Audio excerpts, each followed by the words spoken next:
Predsjednik Republike, gospodin Ivo Josipović. Dame i gospodo, riječ dajem gospodinu Nigelu Farageu, za kojeg će, vjerujem, hrvatska javnost još mnogo puta čuti. Beskompromisan kakav jest i odlučan, gospodin Farage prenijet će nam u kakvom je stanju današnja Europa i kakva nas budućnost očekuje. Gospodine Farage, izvolite.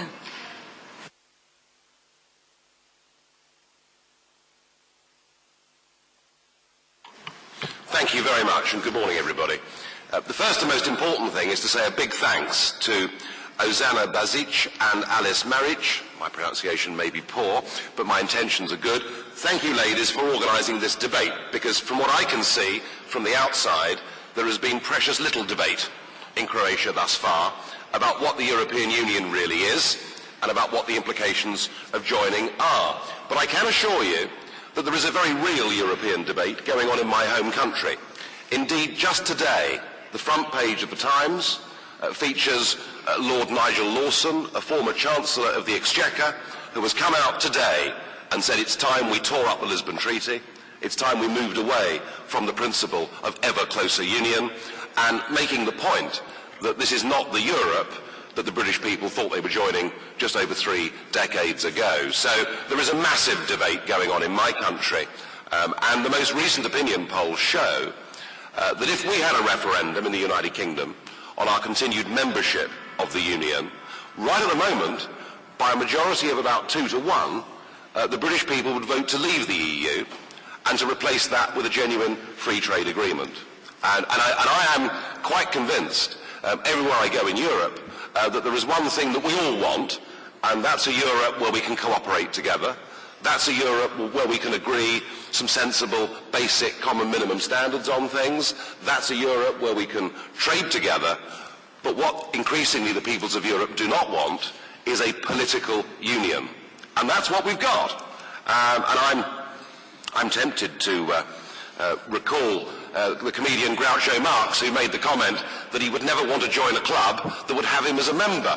And I think that this is something you should be thinking about, because even if you did, in Croatia, think that joining the EU was a good idea, you wouldn't do it now, would you?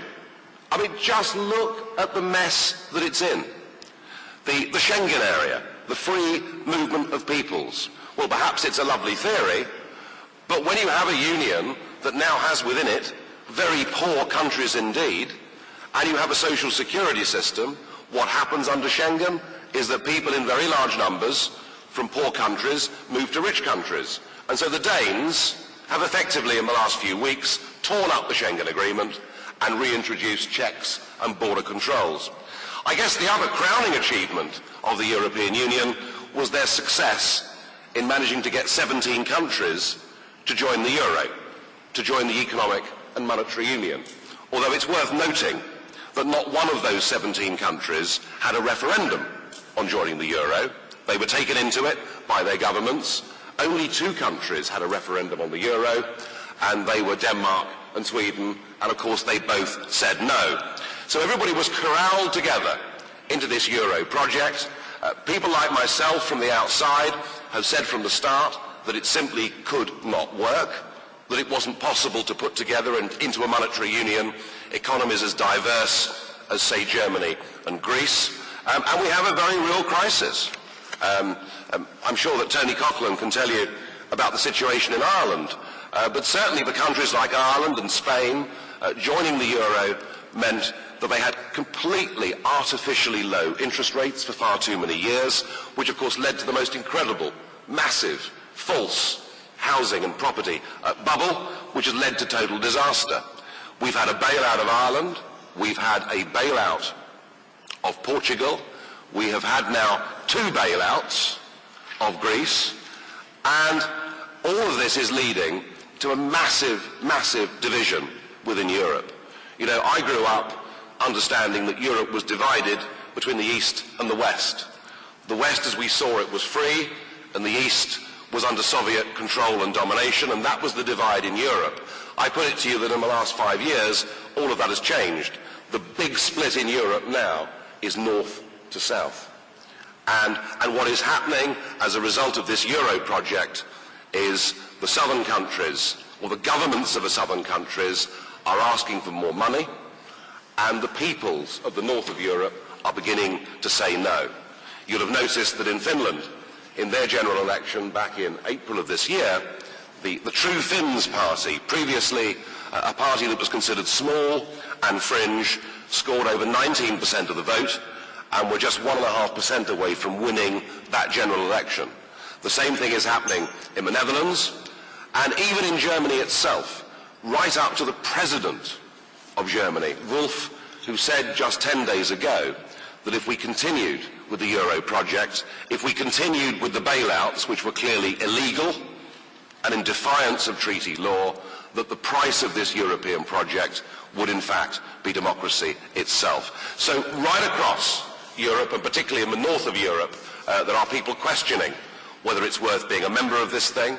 There are people raising democratic arguments, economic arguments, and it's always difficult to predict. But it is quite possible that the whole thing, the whole Euro project, could go bust this side of Christmas. Perhaps it'll take longer than that.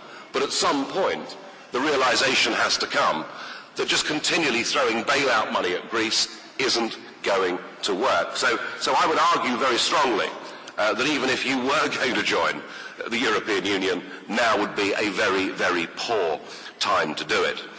And just look at the structure. Just look at the way this whole project operates. It is the European Commission, it is the unelected bureaucracy that have the sole right of initiative. You know, they are the people that propose the legislation. All the European Parliament can do is to check it, to slow it, to amend it, perhaps change some of the grammar, but the real power in this union is not vested in democratic institutions. In fact, right from the very start, from Moray onwards, it was designed that the EU would never be democratic.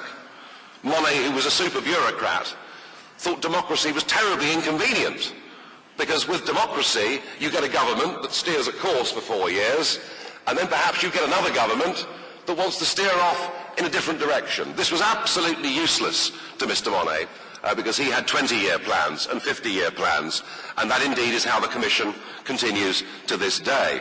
I have perhaps made a bit of a name for myself by not being known to be best friends with Herman Van Rompuy or indeed with Mr. Barroso, but I do find it absolutely objectionable that these two people are supposed to be the political leaders of 500 million people.